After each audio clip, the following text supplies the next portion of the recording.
3 malam ini selalu tidur. Nggih, tapi tidur yang pertama begitu masuk Sanariah, Mbah Hasim itu kesarean, keturun. Di saat tidur ini ngimpi. Nggih, ngimpi ketemu Imam Bukhari. Diulang Imam Bukhari. Akhirnya khatam hadis ini. Terus malam kedua salawat nariyah keturun mana? Ngimpi ketemu Madzhab Arba'ah itu. Terus ngimpi lagi. Akhirnya apa? Beliau terasa mulang ngaji datang beliau ini selama 40. Berarti 120 tahun. Itu menghatamkan Bukhari, menghatamkan kitab-kitab tasawuf dan lain sebagainya. Akhirnya itu padahal impian itu tidak diceritakan ke Mbah Khalil. Begitu lamaran dituduhne iki santriku iki wis mondok 120 tahun. Kaget Mbah Hasim, kok ngerti? Kok ngerti kalau saya itu ngaji dengan itu di dalam mimpi itu selama persis itu yang disampaikan itu. Nah itulah ciri-ciri kewaliannya Mbah Khalil kemudian diketahui oleh Mbah Hasim itu. Nah, kemudian Mbah Hasim juga mendapat ilmu dari mimpi itu. Padahal hanya 1 malam pertama, 1 malam kedua, 1 malam ketiga. Jarang nggak ngaji. 3 malam. Rumah jarane Mbah. Itulah ini salah satu bentuk toriko. Nah, aku mah tidak maling apa setan mimpi. Ya, aku keselen biasanya. Dipijeti Pak Saudi. Ben orang mimpi berulang. Kalau susah sebagai seorang santri mengabdi kepada seorang guru didasari dengan ikhlas. Karena kenapa? Setelah disinkronkan dengan santri-santri sekarang, otomatis kan seorang guru ini pasti mendoakan santri kan Gus. Coba Mbah Khalil kan mendoakan Syekh Hasyim Asy'ari kan, karena beliaunya itu ikhlas Gus. Ya. Andaikan tidak ikhlas mungkin doa itu tidak akan meresap. Maka ikhlasnya santri itu menafsiri ikhlasnya kiai itu kebablasan. Karena pun nangkanin tong, lapor gedanin tong. Ketika ditegur, dene dicolongi baik, ilmune baik diwehne apa meneh. Ikhlas ya ini kan seperti itu ketika di pondok. Nyuwun sewu mantan kalau di pondok kan seperti itu kan. Tapi betul. Jadi kenapa? Mohon maaf. Kita sama merasakan ya. Alumni pondok dengan alumni katakanlah perguruan tinggi sekolahan itu reoni itu rasanya beda. Lebih terasa nih. Lebih terasa reoni kanca-kanca pondok. Maksudnya apa itu sih? Ya ada hubungan ruh batiniah. Batiniah school. Mau akhirnya pada. Iya, makanya begini ya. Makanya kalau saya lah ya, tapi ya mungkin beda kalau dengan panjenengan. Kalau saya setelah mengkaji anak-anak pada mondok niku tidak menuntut anak itu harus begini tidak. Tapi anak ini mau di pondok itu ternyata sudah nikmat yang luar biasa. Saya ambil yang paling mudah itu minimal dia itu jamaah 5 waktu. Karena kalau di pondok itu wajib. Tapi coba kalau di rumah paling ketika duha di sekolahan karena diwajibkan atau zuhur karena ada program itu. Tetapi kalau di pondok dan yang kedua, mohon maaf nggih. Ya mungkin kepala sekolah kelasnya Pak Towi sih beda. Beda. Kalau sekolah-sekolah umum ini bengi-bengi terus ndongakne santrine ini ya 1 2 3. Tetapi kalau kiai ini setiap waktu, setiap malam dia akan mendoakan anak-anaknya, baik anak secara nasab maupun anak secara pendidikan ini. Rektor kon ndongakne mahasiswane kayane ya ora di demo alhamdulillah. Kan seperti itu. Lah, kiai tidak demikian. Inilah nilai-nilai plus ini yang kemudian outputnya ini ada perbedaan. Maka sekolah itu sekarang kan berlomba-lomba meniru bentuk pondok. Diadakan boarding dan sebagainya. Harapannya ya minimal bisa jamaah raketang duhur atau asar itu seperti itu, atau tadarus bareng kan sekarang banyak yang seperti itu. Sekolah kemudian sebelum pelajaran khataman atau tadarus. Ini ya pondok sudah biasa itu. Sudah biasa lah ini. Maka kembali kepada ini, kita itu ketika posisi mencari ilmu itu hakikatnya kita dalam posisi menuju jalan surga. Ini maka ini penting dimanapun kita harus belajar ngaji dan ngaji. Wa man kana fi thalabil maksiat, dan barang siapa yang dalam posisi mencari kemaksiatan itu hakikinya kanat annaru fi thalabihi. Hakikinya adalah dia dalam posisi sedang mencari jalan neraka, yang didapatkannya itu adalah neraka. Nah ini statementnya Sayyidina Ali ini juga menjadi bekal kita. Manis tagola fil ilmin nafi. Nah, keterangannya manis tagola fil ilmin nafi, barang siapa yang disibukkan dengan ilmu yang bermanfaat. Maksudnya apa? Nafi itu adalah laya juzulil balik al akil jahluhu. Jadi maksudnya wajib mencari ilmu itu adalah ilmu-ilmu yang bagi orang yang sudah balik akil ini hukumnya wajib. Bodoh nggak boleh. Maka begini ya, enek wong kok salate ora bener. Salat ora bener. Ini dosa apa tidak? Jawabannya, enek wong salate, lah aku ora ngerti. Fatihah salah, iki di ngapura apa enggak? Tunggu dulu. Dia statusnya jahlu apa enggak? Bodoh apa enggak? Ya, bodoh itu menurut syariat itu, bodoh yang dimaafkan oleh Allah itu syaratnya 2. 1, baru masuk Islam. Maka kebodohan seseorang karena baru masuk Islam itu kesalahannya dimaafkan oleh Allah. Kok enek wong baru masuk Islam, sholat isya 2 rakaat, ini dimaafkan. Tapi kok wis kaplak-kaplak, sholat kok keliru, itu tidak dimaafkan. Itu yang pertama. Yang kedua, baidan anil ulama, jauh dari ulama. Jauh itu batasannya apa? Seandainya dia mendatangi ulama, itu sampai diperbolehkannya jamus sholah, menjamak sholat, berarti berapa kilo?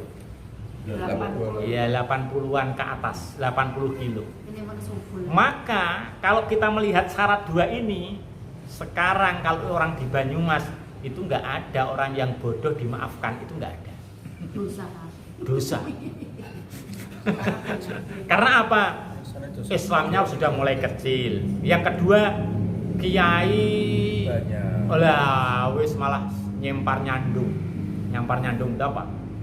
Iya, wis dimanapun banyak. Maka apa? Tidak ada istilah dimaafkan. Sekarang dakwah di medsos banyak ya. Wah, sudah di kamar saja bisa ngaji. Ini seperti itu. Maka apa? Tidak adalah yang demikian ini harus kita sampaikan ke orang-orang umum. Banyak nih orang umum alasannya, lah kula wong bodoh, nggih. Kula wong bodoh tapi ora gelem ngaji, ya tidak dimaafkan bodohnya ini. Tidak dimaafkan ini. Nah, tetapi kalau dia itu sudah ngaji, kok masih bodoh, ini loh yang dimaafkan. Karena kewajiban kita itu hanya tolabul ilmi, bukan mahir fi tolabul ilmi. Orang kok kudu pinter ngaji ini, kok orang kudu pinter. Sing wajib iku ngajine, pinter itu adalah salah satu bonus daripada ngaji. Berarti artinya dimaafkan ya guys, terus ngaji. Kita ngapura lah.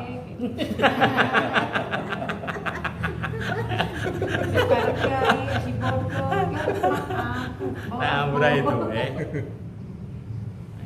Nah ini 2 makalah ini, yakni kesimpulannya adalah makalah yang pertama dari Sayyidina Ali, bahwasanya kita itu boleh prihatin, tapi keprihatinan kita itu adalah sebatas keprihatinan yang bisa kita mampu.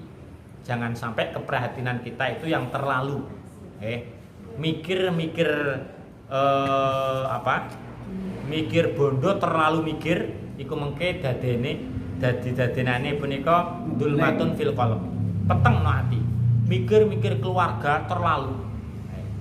Jadi mulane apa kae? Iso ya dipikir ora bisa pakai tinggal ngopi. Gawang darah.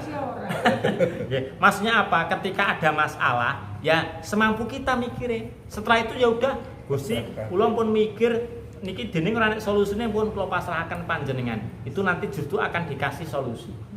Itu kan ada kan ceritanya wali itu pengen ngerti dialognya, pengen ngerti bahasanya tumbuh-tumbuhan. Dia riyadhah puasa 70 tahun. Setiap puasa setelah buka sahur ini minta permintaan saya hanya satu, Gusti. Ya Rob, saya ingin dialog dengan tumbuh-tumbuhan. Pengen ngerti kan, katanya kan ada bahasa ini, pengen ngerti. 70 tahun enggak disembadani, akhirnya frustasi. Cara bahasan, wis lah Gusti, ora puasaan. Ya bener. Kula pun 70 tahun dene mboten saged sakniki kula pasrah dhateng panjenengan. Jenengan paringi saged nggih monggo mboten kok. Ternyata gara-gara dia mengatakan seperti itu langsung dijabahi Allah. Aku mau ikut lah. Karena apa? Pasrah niki. Akhirnya apa? Betul, seketika dia diberi kelebihan oleh Allah bisa melihat zikirnya tumbuh-tumbuhan. Hanya berselang sehari sudah nggak mampu. Karena apa? Ketika dia akan makan, niki njukut napa? Bayem. Bayeme zikir. Enggak sido. Arep ngambil kacang, dipotos kacangnya zikir ora sido. Mlaku arep ngideg sukete zikir ora sido. Arep stres. Gusti pun kula pun cukup niki jeneng balik akan malih. 70 tahun itu hanya sehari, hanya dikembalikan dan kembali. Maka bersyukurlah kita ora krungu wong mati, ora krungu zikir itu. Kalau krungu ras doman kacang. Zikir niku. Ora iso maksiat, bingung. Maka maksiat itu juga kita syukuri tapi harus kita istighfari. Maksudnya istighfar, maksudnya Ya, ada itu. Enggak apa-apa. Yang penting istighfar. Soalnya kita kan gak boleh khawatir. Duit kunci surga. Oh, duit kunci neraka. Ya itu. Susah sih. Hah? Maksudnya susah. Nggih, siap. Melencengnya mboten ngerti lho nggih. pengalaman Ya. kemarin itu misalnya suatu tempat Ya. keterbatasan tempat adanya Bisa kayak gitu. toilet. Ya. Saya itu udah masa Wudhu di toilet. Wudhu di toilet. Nggih. Saya lihat itu gimana karena tadi di tempat lain saya nggak menemukan aturan Ya, betul. ini Iya. hukumnya bagaimana karena saya kok jadi orang nggak lepas ngaji aku ada takut. Nggih, jadi begini. Hukum orang wudhu di toilet ketika normal, ketika posisi normal itu hukumnya makruh. Ini enggak. Ketika posisi normal itu ada pilihan. Nah, itu hukumnya makruh. Wudhu yang makruh itu satu di toilet. Toilet nih, bukan kamar mandi. Bukan toilet. Ada perbedaan ini, nggih. Toilet. Nggih, itu makruh. Kemudian yang kedua makruh, tapi makruhnya sampai kepada tanjih itu wudhu dalam keadaan telanjang. Soalnya kan beradus wudhu kan niku nggih. Nah, maka apa minimal menutupi aurat akbar. Aurat akbar itu ya seperti anduan itu minimal seperti itu. Nah, ketika posisinya itu tidak normal karena adanya hanya itu, maka ada aturan yang tidak boleh dilakukan, yakni apa? Melafadzkan niat dengan jahr, niat dengan ucapan itu tidak diperbolehkan karena ucapan niat itu kan ada lillahi ta'ala. Sedangkan mengucapkan itu di Ruangan. wilayah seperti itu tidak diperbolehkan. Yang kedua, umpama ada doa-doa itu tidak boleh diucapkan di sini. Kalau sholat Kalau di batin Nah, kalau dibatin silahkan. niat berarti fil qalb, di hati. Jadi rukun netok ya. Iya. Sama kayak kalau lagi misalnya ya kalau di toilet kita lagi BAB misalnya. Ya. Itu kan namanya dalam hati ya, karena kan tetap mikir Allah, tetap Ya. tapi kan dalam hati gitu. Ya. Ya boleh. Nggak apa-apa. Boleh, nggih. Boleh. Makanya Di toilet, Assalamualaikum. nah makanya niku nggih niku suruh dehem. Ora krom. Yo. Ya dianu di miss call. Maka itu boleh Bu, wudunya tetap boleh tapi caranya seperti itu. Dalam toilet sana kalau jauh. Ya. Terus ada cucu, ada bayi, kalau saya ke sana nggak mungkin, tapi udah. Ya, itu solusinya adalah boleh tetapi tidak boleh melafalkan asma adzam ini, nama-nama mulia termasuk nama Allah, nama Nabi. Berarti kan lillahi ta'ala atau apa itu yang tidak diperbolehkan. Iya, itu ketika posisi seperti itu. Demikian kajian pada malam hari ini. Mohon maaf atas segala kekurangannya. Jikalau ada yang benar itu minallah, dan jikalau ada keterangan yang salah itu karena kebodohan saya pribadi. Mohon maaf yang sebesar-besarnya. Insya Allah kita sambung malam Selasa yang akan datang di Siapa? Cilongok. Cilongok atau Purwodadi? Pak Tawi siap. Kalau ada yang lainnya nggak apa-apa. Ini bulan pensiun begini terakhir gue. Di Cilongok apa di Tidak di buat. Patik Raja? Ya buat. Patik Raja dulu. Ya, boleh. Yang lebih tua. Patik Raja. Lebih tua. Nah, insya Allah di Patik Raja di Sidabua Bu, lebih dekat jenengan daripada saya maksudnya. Sudah bawa pondok. Nggih, lo mampir. Nggih. Lo mampir. Nggih. Nah jenengan anu sih melompat dari mana? Melewati sih. Nah itu insya Negara kok Allah. kapan baik sih kan? Insya Allah. Mas Jadi anu diwakili di sini. Sepakat. Enggak, tapi aku pengen ketemu bojone Sukron. Bojo apa ora? Segena. Sudah lebih tahu. Kok ya selfie tahu ya kan?